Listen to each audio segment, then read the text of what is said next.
Hey, good afternoon sa inyong lahat at ito, super lakas pa rin ang ulan dito sa amin at hindi kami naabot ng baha pero kumagusto sa pader yung tubig dahil yung plasing ng bubong saka wala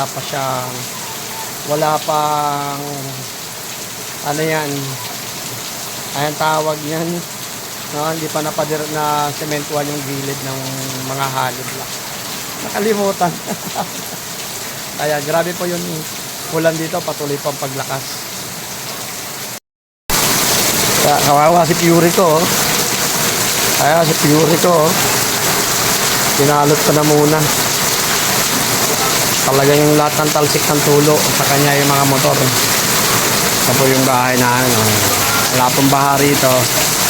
Pero sa bandang baba po na malapit sa mga green mga tulay po.